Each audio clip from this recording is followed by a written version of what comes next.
Hello, thank you for listening to A Glimpse of the Kingdom. I'm David Pendergrass. I want to pick back up where I left off from last time and talk more about this evilbible.com comment of why I am not a Christian. After he speaks about free will, he goes on to genocide. Now, this is a long section. I won't read all of this, but it's the same idea that you always read about, which is the holy war mentioned in the Old Testament. He specifically mentions Numbers 31, where Moses tells his troops to attack the Midianites. And for him, of course, this is overwhelmingly incredible. He says, in his sarcasm, the author says, quote, "Yes, friends, this is biblical, infinite mercy and compassion for you. I particularly like the way that Moses got upset with them for sparing women and male children, but allowed the young girls to be kept for later raping." End quote. A few things there. The people need to talk about warfare in the Old Testament. You ought to be prepared to talk about it because it's a really good point. Let me say quick things about this. This biblical infinite mercy and compassion, again, is back to the point I made in the first podcast, which is it's a confusion of understanding. God is infinitely, I don't like the word infinite because infinite implies quantity. It's not based on quantity, it's based on quality. God is perfectly merciful and perfectly compassionate. He's also perfectly just. But God chooses to exercise his mercy and compassion at different times, and that is completely up to him to do so. So in this particular text, God is not extending his mercy or compassion to the Midianites. Now, why, according to the author of Numbers, is God not extending mercy and compassion? That is because of what they have done to Israel. In this particular ancient world context, and only in this particular world ancient context, God forms a theocracy, and a nation that is ruled by the priests. And so when God gives a commandment for the people and he's trying to make them a holy nation of priests, it is extremely important only in this time period for them to act a certain way. When they deliberately, constantly intermingle with other cultures and sin, and God punishes them, it's a bad thing.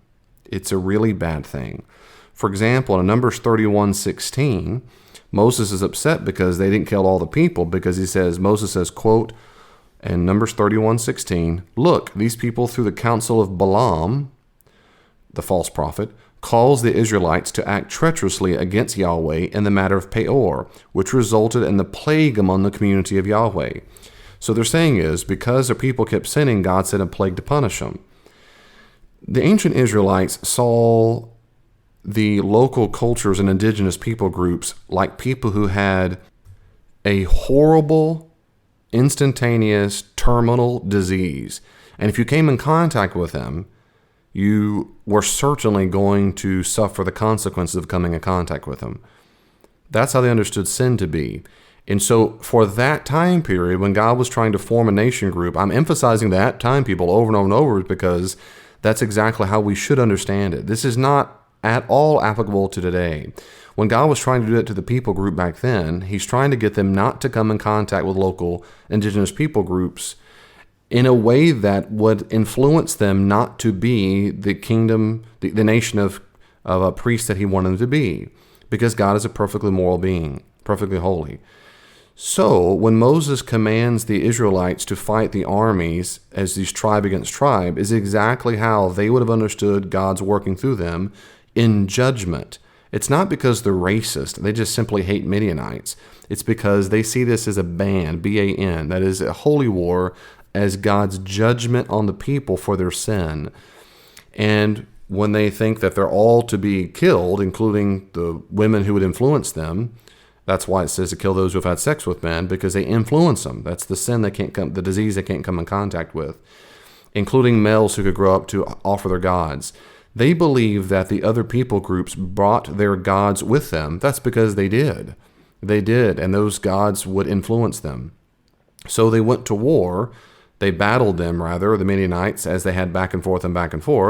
And the Jews believed, according to Numbers 31, that this was God's judgment upon the Midianites for what they had done to the Israelites. Let me say a second thing about that. So the first thing I'd say is they believed that, according to Numbers, this was God's judgment because of a holiness issue. And secondly, it was only back then, has nothing to do with now. God does not judge people that way. Thirdly, I would say it's also conceivable that they were wrong, that they misunderstood, and that God did not say it was an act of judgment upon them. Now, you might have a view of God, of the Bible, inerrancy, inspiration, whatever, that precludes that option. All I'm saying is it is certainly possible that they misunderstood him, and that this is just tribal warfare gone amok, or they were just mistaken. They misunderstood God. Okay, maybe they misunderstood God. There's all kinds of options here. But I'm not quickly going to the option where they just misunderstood him, because I want to say, if God is perfectly moral, does God not have the right to judge people as he sees fit? Of course he does. He's perfectly moral. We are owned by God. If I go outside and start slashing the tires on my truck, and you saw me do it, you might think me crazy. You would not think me evil. The reason why is because it's my truck. I can do what I want with my truck. Well, the universe is God's truck, including us. He can do whatever he wants with us. And when he's trying to get a people group to understand what holiness means, to these people thousands of years ago, accordingly, it seems to be the case they thought this is how God wanted to judge other people. He no longer judges people that way. But God has the moral right to do what he wants to do with his people and his truck, especially if they're profoundly immoral. Something he says in this essay is that these people had done nothing, basically nothing wrong. And that's completely false. These people were overwhelmingly immoral. Now, you don't have to take my word for it. You can read the Old Testament carefully. You can also read other ancient texts that speak about the Canaanites and what happened in the ancient world. He goes on to talk about Joshua and Pharaoh. It's a whole bunch of stuff. When he talks about Joshua, he says it's a long sequence of atrocities. I agree. It is a series of atrocities if I'm a pagan. If I believe that, let's assume they were telling the truth and they did not misunderstand God. If God chose to judge those people that way, he has the right to do it. He has the right to do it. Now, let me say something I didn't say a second ago. I've said all this in other podcasts, but in case you're new to my podcast, something you need to remember. Whenever it talks about warfare, particularly in Joshua, but even in Numbers, whenever it talks about war, when the people in the ancient world spoke about warfare, they spoke about warfare hyperbolically. Now, you can demonstrate this easily by examining what we have in hieroglyphics from Egypt and even Mesopotamian cultures. Almost always, if not always, when they speak about warfare, it is exaggerative. It's hyperbolic. I'll give you a case in point. The very first, as far as we know, the most ancient, or maybe tied for the most ancient reference to Israel, Yitzrael, in the world outside of the Bible, comes from what's called the Merneptah Stela. The Egyptian king Merneptah lived around 1200 BC. And like I said, it's probably the oldest known recorded instance of the name Israel. Now, what's so fascinating about that is on the stela, around line 27 or 28 of the stela, it says, Yitzrael is laid waste and his seed is no more, or is not. So let that sink in. The very first reference to Israel is in a reference that says Israel's completely destroyed and his seed is no more. That is, every single living Israelite Jew is dead. Well, is that true? In the year 1200, did he really kill all the Israelites? Well, that's nonsense. Guess what? Have you met a Jew lately? They're ancestors from the Israelites. So the very first reference is what I'm talking about. It's hyperbole. They destroyed them all. They killed land, cattle, everybody. We say the Texans, well, the other day, the Patriots killed the Texans or whatever. We don't mean they really killed them. So it's highly likely that these statements in the Old Testament are hyperbolic, that there really was a battle or war, but it's hyperbole when it comes to what they actually destroyed. Again, historical context helps me know that. I'm not just making this up. You just need to read Old Testament scholarship. He goes on for a while also about Pharaoh and how Pharaoh heart was hardened and so forth. I've got a lot of this. If you listen to my podcast on Questions from a Mother, it's I think in 2 or 3 parts, and I cover all of that issue about Pharaoh's heart. So listen to my podcast called Questions from a Mom or Questions from a Mother. He goes on to another section on neglect. Most of us, he says, quote, most of us, given omnipotence, that means all-powerfulness, would be able to do a far better job than Jehovah. What would you do if given omnipotence? If your answer is anything other than, quote, abolish world hunger, disease, or save the earth, quote, there's something more than a little skewed in your perception of mankind. There's no question that the very balance of life is in peril. To wish for these things doesn't take infinite mercy. He quoted that, quote, infinite mercy. Just normal compassion, a bit of common sense. God's supposed infinite mercy is apparently the same thing as no mercy at all. End quote. There I'd say is, of course, what we would do if given being all-powerful is completely irrelevant. If we were all-powerful, it would be a horrible thing, because it means we'd also be all-powerfully evil. If you're an all-powerful, perfectly moral being who's also omniscient, who knows all things, you put all these omnis together, then you have the God who is. We simply cannot know the consequences of our actions. The fact that I would say abolish world hunger instantaneously very well could be a bad thing.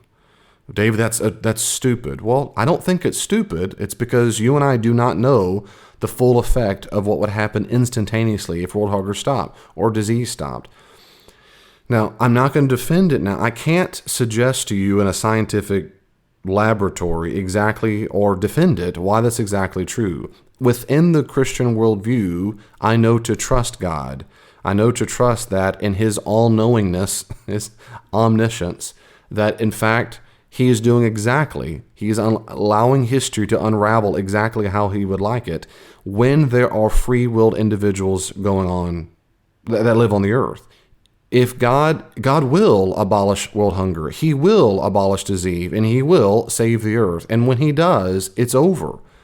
As C.S. Lewis says, when the author of the play walks onto the stage, the play's over. When the author walks on the stage, the play is over. It is over. There will be no need to say, I don't want to stand when you only can lie down. Or the point is, now is the chance to allow our free will to really have the freedom to see what we do if we are morally responsible for our fellow human beings. We are morally responsible. So God will abolish world hunger, disease, and save earth.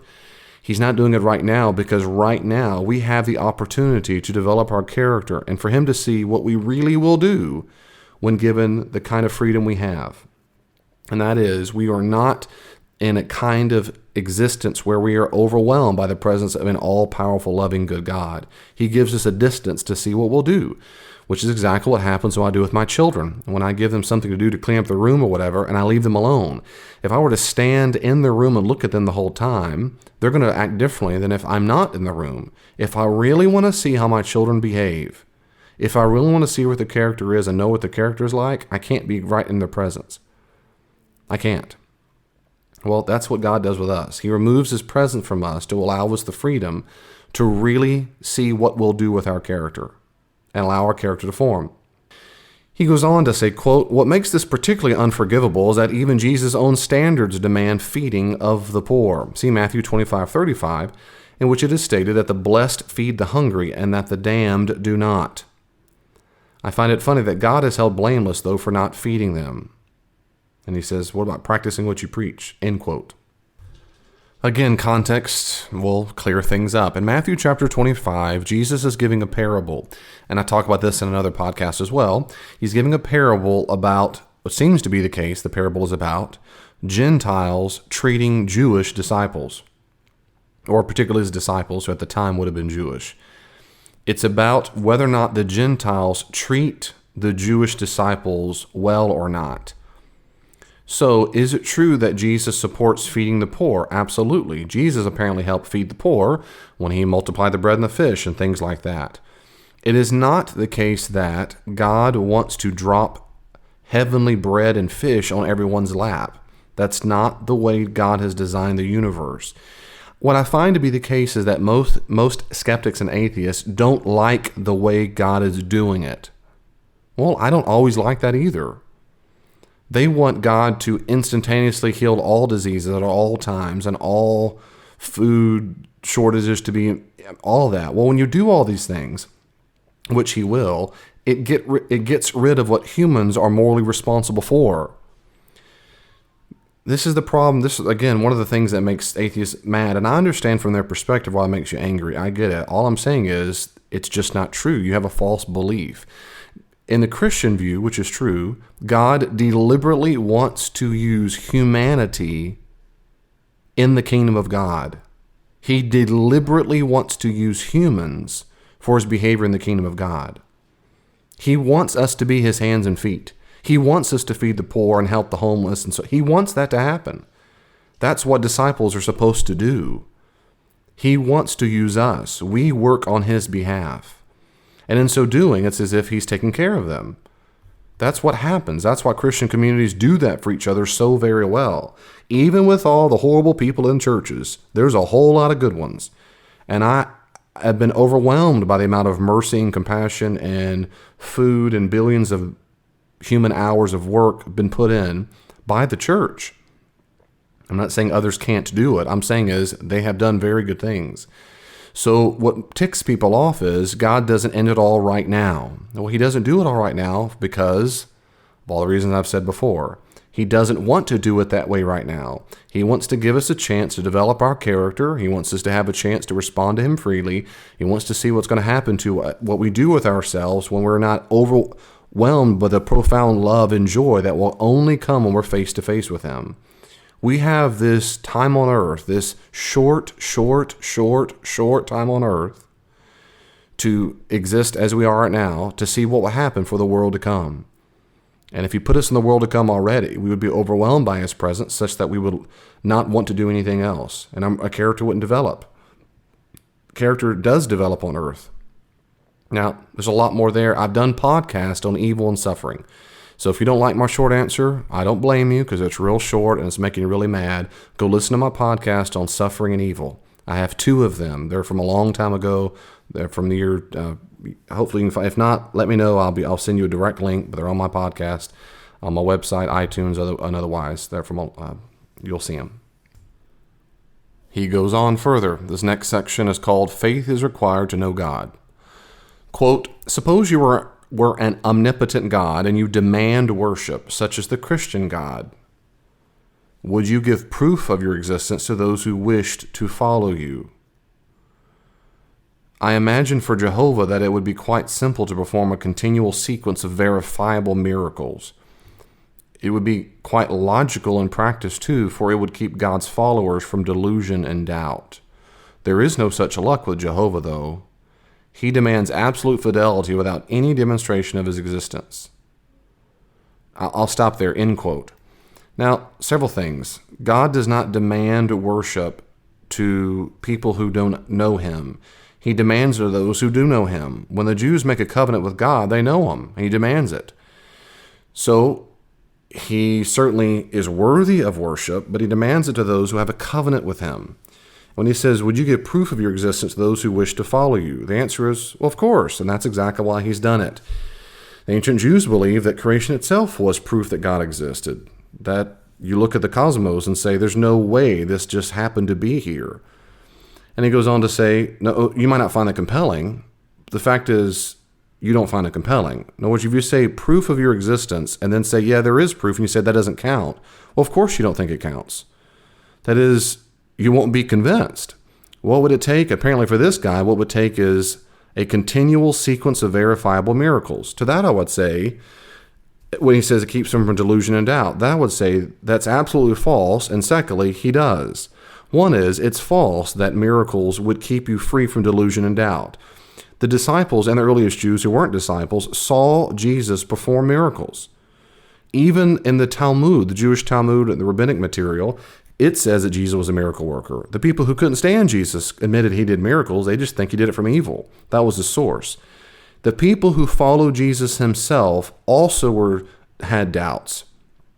It's incredible to me that in the Gospels, when Jesus is resurrected, read the end of the Gospel, particularly John's Gospel. He shows up and shows them. They grab him. He eats fish, so he's not a ghost. And it says some believed and some still doubted. This is crazy. They see him in the flesh and they still doubt. It is a miracle. They saw him crucified and put in and interred in a tomb, and here he is in front of them, and they still doubt. So I find it completely false to think that if God gave miracles, everybody would always be certain of their faith. That's patently false. The Bible is full of examples of miracles and people still don't believe. And then when you say, quote, he demands absolute fidelity without any demonstration of his existence, end quote, that's completely false. He has enormous amount of demonstration of existence. The moral law itself demonstrates existence. We get the whole concept of right and wrong. If you don't believe in right and wrong, well, that's different, and I think you're wrong. I think it is wrong to torture babies and so forth. It is wrong. It doesn't mean I don't prefer it. It's wrong. Morality, moral law, demands a moral lawgiver. Why ought I help the poor? Why ought I not hurt a baby? I ought not because someone's telling me not to do it, or someone to do something. The existence of the universe, the existence of consciousness, the existence of the soul, which is confirmed over and over and over by those who have died and come back. You need to read the book, Evidence of the Afterlife. Evidence of the Afterlife. Go read that book. You'll see that souls must exist to explain why someone can exist post-death and come back and be fully consciously aware. I could give a long list. In fact, I can give a list. I wrote a book called A Skeptic Challenges a Christian. I give all kinds of things that demonstrate profound evidence for the existence of God, not to mention the biblical historical evidence for Jesus and all the other existence. This is where he continues. Quote, the only so-called record of his existence is the Bible. End quote. There I'd say that's false. That's not the only called record of existence. You can be what's called a natural theology, which I do in my book, and numerous people, William Lane Craig, numerous people give evidence of the Bible for God outside the Bible.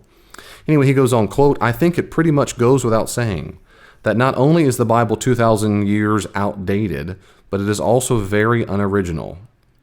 Any Christian who proposes that the Bible is indeed evidence for God's existence is proposing a double standard, for there are many books which claim to be actual accounts of a higher power. With this in mind, why not believe in Allah from the Quran? Could it be because your faith is what determines your belief and not your so-called, quote, factual book, end quote? And that's a good point, but not the first part. When he says it goes without saying that the Bible is 2,000 years outdated, I'm not sure what that means. If he means outdated as in it no longer tells us how to make boats or how farming is to be done, maybe he's right. If he means that it's completely irrelevant, well, that's completely false. It depends on what it is you're trying to find in the Bible. It's profoundly not outdated when we're trying to determine what happened in history in general in the ancient world. It's a profoundly good source of what happened in the ancient world. When he says a very unoriginal, well, again, my response is, give me evidence for that. What evidence do you have that the Bible is unoriginal? In fact, a whole lot of what we know about the ancient world only comes from the biblical texts themselves. So that is original, in fact. It's corroborated outside the Bible, but a lot of things are not corroborated, which means, therefore, it's original. When he says that it's a double standard because other books have claims higher power, my response is that now we're finally onto a good point, it seems to me, and that is, why not believe in Allah from the Quran? And the answer is, it has to do with evidence. The reason why I'm not a Muslim, the reason why I'm not a Mormon, is because I need the biblical text in general, certainly when it comes to the chief claims. I need corroborating historical evidence for the things that occurred. I need good reasons to believe it. And I'm convinced that the New Testament in particular has overwhelming amount of corroborating data to support it, unlike the Quran and unlike the Book of Mormon. I wrote a book. I tell you my book, why I think that's the case. So I'm not having a double standard. I'm having the same standard. If the New Testament were as bad on geography as the Book of Mormon, I wouldn't believe it, and so forth. He goes on there and says, quote, let's examine what faith is. The definition of faith is hope for a circumstance or thing that is not proven to be true. There is no virtue in accepting something on faith, since it may very well be false, and it is clearly not virtuous to believe the false. End quote. Let me say that. That's completely false, what he just said. That is not the definition of faith in the Bible at all. I have no idea where this came from. It is not hope for something that is not proven to be true. It has something to do with trust. The word pistis in Greek means trusting something, have faith in something, because it's trustworthy. When I say to my wife, trust me, I could just as easily say, have faith in me. Now, if I just met her and said, have faith in me or trust me, you would have a reason to doubt me because you don't know me. But I wouldn't say that unless it was in a dire situation. There's a flood coming, grab my hand, I'll help you, trust me. Well, they got to make up their mind right then. But that's not what happens in the biblical text. Whenever faith is used in Jesus, it's because they have reason to believe in him. So he's completely misunderstood the biblical concept of faith. So in his definition, maybe that's true. That would be nonsense. I would never, ever believe in Christianity if trust or faith meant you have to believe it when it's not proven to be true. That's what I call blind faith. Who knows if it's true? No one has a clue, but you got to believe it. I absolutely do not have blind faith, and that is absolutely not at all what is understood or suggested or approved in the Bible. He goes on to talk about faith some more, and he says, faith has also been proven throughout history, time and again, that it is equivalent to massive hysteria. That is, crusades, burning times, I don't know what that means, inquisitions, holy wars, etc. On a grand scale, faith thus far has only proven to be an intellectual weakness and a significant barrier to scientific and moral progress. With all this in mind, how can God possibly expect us to view faith as the greatest way to glorify him, let alone demand this of us? Again, end quote, I would say to that, of course, it's not true that faith has proven time again it's equivalent to massive hysteria. I have faith in Jesus. I'm not historical. I've never experienced or participated in a crusade or a burning time or an inquisition or holy war. There are people who think God has led them to do that, and they would call that, because they have faith, God has commanded it. But you cannot at all put justifying faith with doing things like the Crusades. Jesus would have never supported the killing of innocents in the Crusades, ever.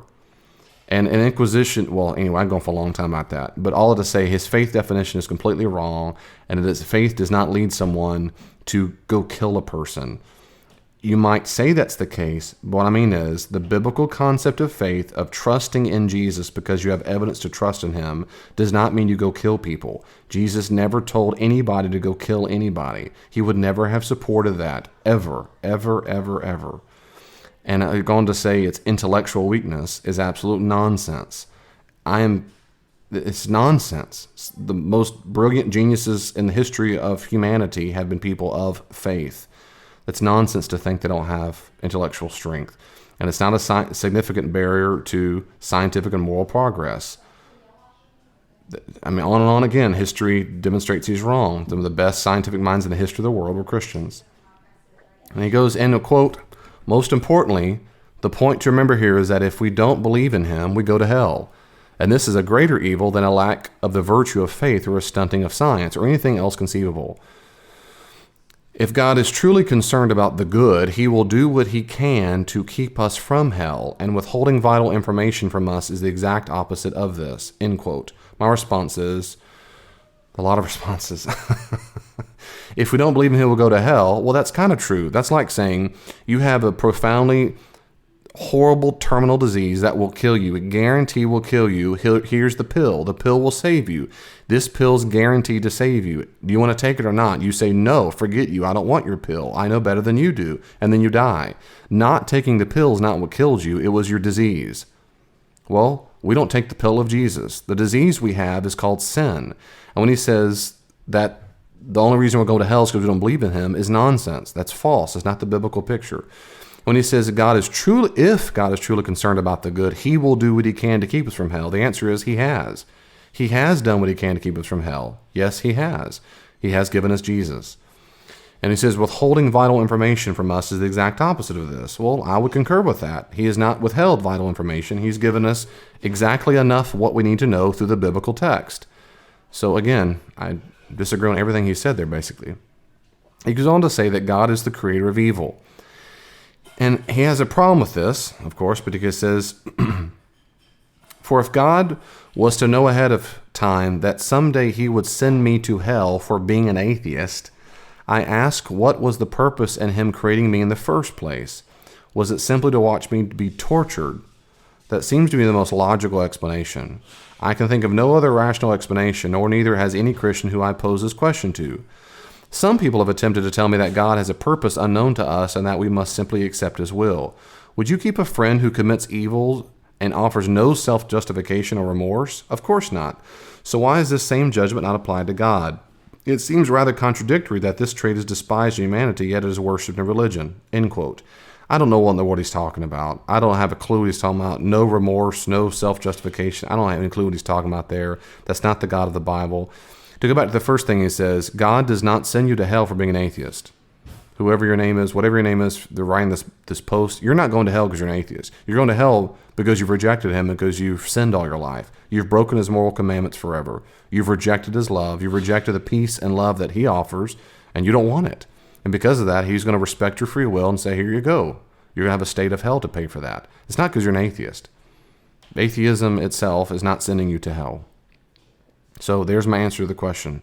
If you pose the question to me, that's my response, because that's the biblical response. Then he goes on to say, secondly, quote, I want to reinforce the fact that God is indeed the creator of evil. Please read verse Isaiah 45:7. I form the light and create darkness. I make peace and create evil. I, the Lord, do all these things. End quote. The Christian God outright claims that he is indeed the source of evil. So how can he then claim to be sinless? This kind of stuff, well, I'm always both sad and frustrated, because these are easy things, and it's so sad to me that a person would abandon the Christian faith off of silly things like this. It's silly. I'm frustrated because these are so silly. I'm frustrated that he can't do a little bit of background, read the Hebrew, or read the various translations, or find a good, simple Bible commentary explain exactly what this text means. If you read the context and not just read one Bible verse and not rip it out of context, I'm not sure exactly, he's probably in the King James Version or something, but almost every modern translation translates this a little better than what he just did. And I could pick any of them you want, NIV, ESV, NET, NRS, all these things. It is not that God creates evil. The Hebrew word ra for bad, it can mean bad or evil. It can mean evil, but typically means something bad or inferior or unwholesome, contemptible, not having value, disagreeable, harmful. It can mean evil. But in this context, in Isaiah 45, in the context, it means something like calamity or disaster. So when he says things like, I love how the NET says it well, they all say it real well. NET says, I am the one who forms light and creates darkness, the one who brings about peace and creates calamity. Or the NIV says disaster. I am the Yahweh who accomplishes all these things. This has to do with warfare. He has peace because in Cyrus, the main leader of the Babylonians, is about to let the Israelites go. And he's going to create peace. He's going to use Cyrus to send his people free. But he can bring disaster and judgment on the nations, as he's about to do again through Babylon. The point is here in the context, God can do what he wants to the nation groups. He can set people free when he wants. This has nothing to do with God being the source of evil, as in moral evil. God is not the source of moral evil. The Bible is very clear on this throughout. So just a simple research on this would have really explained that. This isn't like a big, hard, tough one. Anybody who knows anything about Hebrew and ancient context and Old Testament will know this. I'm not contorting the text. I'm not doing anything special or crazy. This is just a simple, silly thing. And then he goes on with Satan. He says, quote, to be more specific, let's talk about the Lord's creation of evil. Let's talk about the conception of Satan. This being was created and unleashed by God. Jehovah knew, for he is the all-knowing, that at the time of Lucifer's creation, he would eventually become Satan and spend his existence wreaking havoc on mankind, leading the people into criminal activities. Suppose I were to build an evil robot that I knew would go around torturing and murdering people. Whose fault would it be that I let it loose? Mine or the robot's? Of course it would be mine, for I created it with that purpose and unleashed it for that purpose. Now I ask you, whose fault is deviltry in the world? It is the puppet Satan. Is it the puppet Satan or the being that deliberately created Satan's evil? End quote. He doesn't understand Satan. You need to read any good Bible dictionary on Satan. Hasatan literally means the accusing one. And in the Old Testament, Hasatan is not evil. He is not a morally evil creature at all. In the Old Testament, Hasatan is a being whose job it is, apparently, to do things for Yahweh. And in the context of Job, and in that time period, he points out one character he thinks really isn't a good guy because he loves God, but because he has a bunch of stuff. He is not an evil being. In fact, Satan's not even his name. His name is Hasatan. It's the accusing one. It's not till centuries later that he takes on a proper name. By the time we get to the New Testament, there's an evil being they call Beelzebul, Belial, Hasatan, the Satan, the Diabolos, the deceiver. Then there's an evil creature. And this evil creature who tempts people is not caused to tempt or caused to do things by God. Did God know that this being would do those things? Sure. Is God to blame for a creature using its free will to do bad things? The answer is, of course not. So when he goes on to say that a being that it was created for that purpose and unleashed for that purpose, my question is, what evidence do you have for that? What evidence do you have in any kind of Jewish or Christian literature that demonstrates, in the first couple centuries, that demonstrates that God created an evil being created for the purpose of leading people into criminal activity, as you just say it? I know of no biblical text that says that at all. There's no biblical reference at all, or the first couple centuries AD of the Christian church, that says that this evil creature was created to do evil things. At most, we have a being who had free will, who decided to, quote unquote, they said, fell from heaven. And that becomes particularly popular in Jewish apocalyptic imagery. But it's not because God created it in order to do evil. Then he goes on and on about Adam and Eve and other things. I think I didn't really follow his point there at all. And except he's blaming Adam and Eve. He says, supposedly, quote, when Adam and Eve fell from grace, they single-handedly brought evil into the world. All you have to do is think logically for a moment, and you will obviously see something is very unjust with this concept. Could any rational being hold a starving infant in Ethiopia responsible for the actions of two long-dead people? Or perhaps you would find it fair to be convinced of Jack the Ripper's crime. See, I don't understand it at all, end quote. I don't know what he's talking about. Adam and Eve did fall from grace, and they did bring evil into the world. That has nothing to do with why a child in Ethiopia is starving. People starve when they don't have food. They don't have food because they don't have access to food, or they choose not to eat. If Ethiopians starve, they don't have access to food because of where they live, either because they're overpopulated, because the parents wouldn't stop having sex, or because they have dictators above them who block food and stuff from them, and or it's because the Ethiopian parents or the grandparents or godparents or whatever don't do a good enough job preparing for the children. There's all kinds of reasons why they're starving children. It's not Adam and Eve's fault that children die of starvation. So I have no idea what he's talking about there and why that has anything to do. I've already said, I said I wouldn't say much because it doesn't make sense, and there we go. And of course, Adam and Eve's sin has nothing to do with the fact, at minimum, it has nothing to do with the fact that we sin. What I mean is, if you don't like the concept of original sin, that's fine. Then don't blame Adam and Eve. So my question is, Mr. Atheist, why do you sin? Why do you do that? Why do you do the wrong thing? If it's not Adam and Eve's fault, that's fine. Then why do you do it? If you don't like original sin, that doesn't mean you're not a sinner anymore. You still have to explain before God at Judgment Day why you did it. That's fine. I also don't think that Adam and Eve causes you to sin. Adam and Eve doesn't cause me to sin. I sin. I choose to sin. And I will be held responsible for my sin, not responsible for Adam and Eve's sin. He goes on to say here, quote, I must declare that a Christian that walks into a children's ward and insists that it is correct that children suffer as a result of the original sin must destroy themselves of all compassion and mercy. I insist that those who worship the Lord, knowing this hypocrisy, must be as cruel as the Christian God he or she believes in, a complete and utter moral degenerate taking stabs at protecting their belief system. A person as such would just as easily worship Satan as God in their blindness and faith, for apparently no amount of evidence will convince him that God was bad once they decided to worship him. Their basic assumption is that they are correct, which makes them untouchable by any amount of rationality, end quote. These kind of comments is ad hominem stuff that no amount of evidence would change your mind because you've already made up your mind. That works both ways, which is why they're completely irrelevant. I can just as easily say, atheist, you've made up your mind, and no amount of counter evidence would change your mind because no amount of rationality would change your mind because you don't want to believe in God. You don't like to believe the belief in God. You don't like to believe that someone would tell you what to do or send you to hell. That makes you very angry. I can make up all kinds of psychological reasons why you would not want to believe in God. And then what do? Well, we're just stuck. Because you're convinced I don't want to believe, and I'm convinced you don't want to believe. Well, that's irrelevant. Let's listen to our reasons instead. If we go back to the actual point you made, which is, if I walk into a children's ward and insist that it's suffer as a result of original sin, well then don't believe that. Don't believe it. You don't have to believe that children suffer because of original sin. You don't have to believe that. There's all kinds of other Christian alternatives than that Adam and Eve's sin causes children in a children ward to to suffer.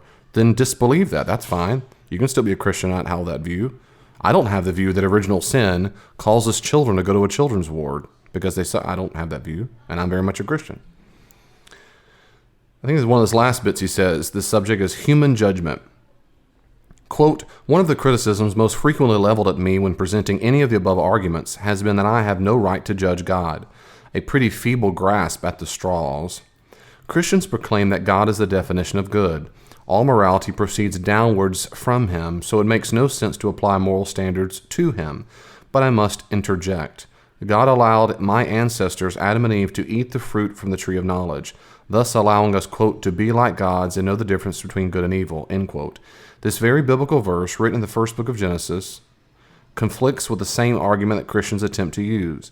If we as humans are now capable of knowing good and evil like the gods, why can't we use our judgment? How can it be lower than God's if God is the one who claimed that we are like him? End quote. I don't understand the argument he's making there. The point that we don't have a right to judge God, atheist friend, is based on this assumption I've said several times already, I guess, just to repeat myself.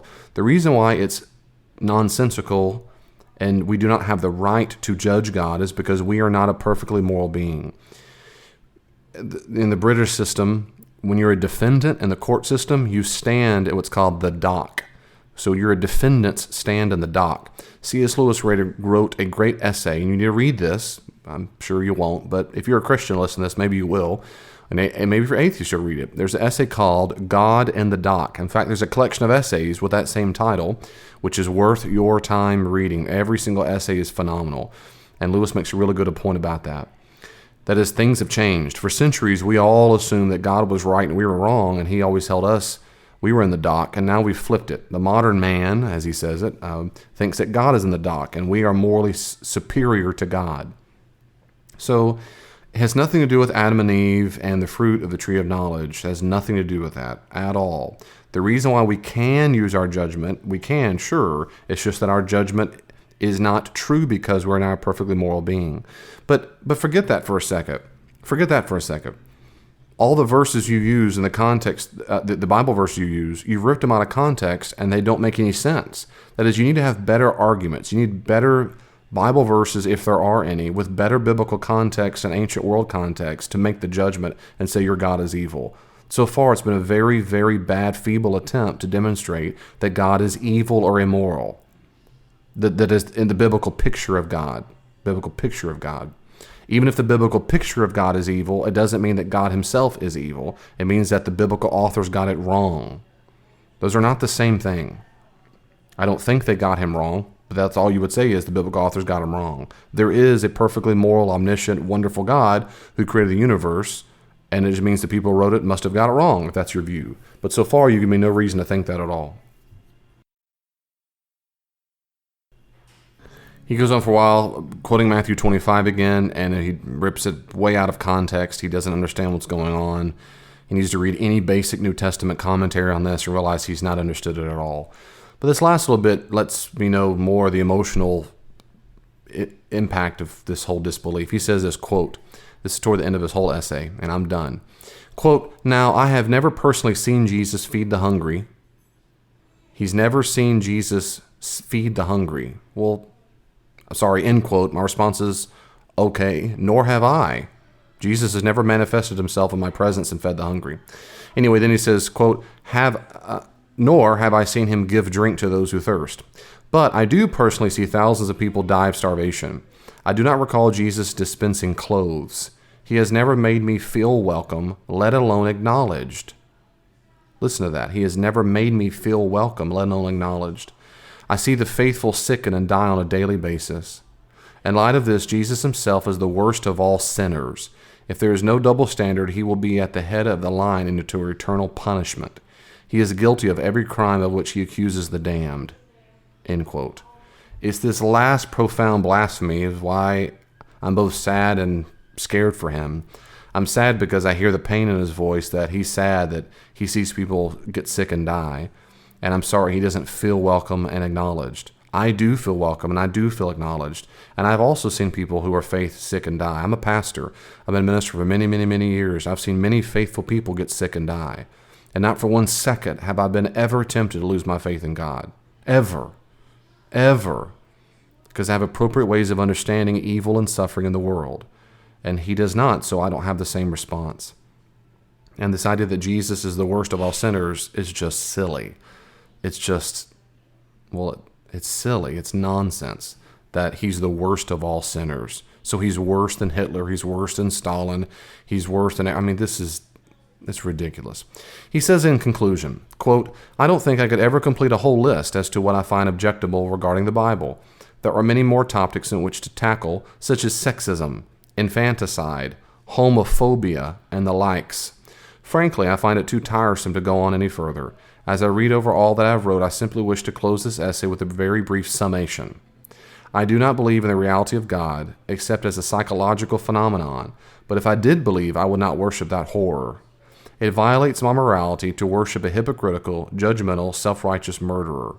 In punishment, it could send me to the hell it's made for those it dislikes, and if there was no other choice but worshiping it, I would walk in proudly."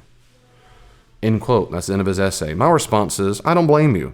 I also don't believe in the reality of that kind of God, nor would I worship that kind of God. So we end the essay with you and I completely agreeing.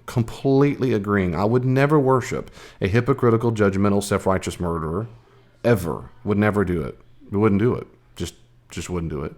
This other thing about the Bible being full of sexism, infanticide, homophobia, and stuff. Again, I would love to see the Bible verses that show that infanticide is what God wants, or that people are homophobic in the Bible. I would really like to see those verses in context and do some research and let me know exactly how that demonstrates those things. Well, that's really it. My final conclusions are, that's it. So I just went very briefly. I've done no research. I've just read briefly in these things. And if you're a skeptic and atheist, it probably didn't compel you because of your reasons. And if you are a Christian, this might have maybe supported your claim. If you're a Christian, my encouragement is to get ready to these kinds of claims. If you talk to a person, to figure out what you would say to some of these basic questions, because you're going to hear these same things over and over. I noticed through his essay, it's the same themes over and over again, and that's what all atheists are mad about. They're mad about hell. They don't like the idea at all that God would punish a person. They don't like the idea of punishment. 2, they don't like the idea of evil and suffering. That's really it. Hell and evil and suffering. And 3rd, it depends on the person how important it is to them, biblical verses and chapters that were applicable to a small group of people 3,000 years ago really bother them. That no Christian upholds today. No Christian thinks that we're under the holy ban. No Christian thinks God punishes people that way anymore. And on, but it doesn't matter. So those are the big 3. If you get really good at hell, evil and suffering, and warfare in the Bible, or there's certain Bible verses like that, you will be able to handle an enormous amount of skeptical questions from people. Well, God bless you. Let's pray for him. I don't know what his name is. God sure knows who he is. Let's pray for him. Let's pray for people like him who are very much hurting, and they're angry, and they're very mad at a God they don't believe in. Let's pray for them. Let's be like Jesus to these people and love on them, be caring to them, not make fun. We can be frustrated at their arguments, and let's be as kind as we can to the person. God bless you. See you next time. Thank you so much for listening to the podcast. I really do hope that you enjoyed it. I hope you'll listen more. If you want more, go to davidpendergrass.com. There are tabs at the top that let you have access to all the podcasts I've recorded, to sermons I've done, books I've written. They're all there at davidpendergrass.com. You can also check me out on Facebook, facebook.com/glimpse of the kingdom, facebook.com/glimpse of the kingdom, and also look at my Twitter feed at glimpse the kingdom or at Dr. D. Pendergrass, at Dr. D. Pendergrass. There's tons of ways to reach out. I hope you will. Send me your questions, send me your comments. If you'd like to support the ministries of Glimpse of the Kingdom, you can also find ways to give online on davidpendergrass.com. If you'd like for me to come and do some consulting, check out my website, davidpendergrassconsulting.com, and I'll be happy to come out and speak to your organization and help and train any way I can. God bless you. See you online.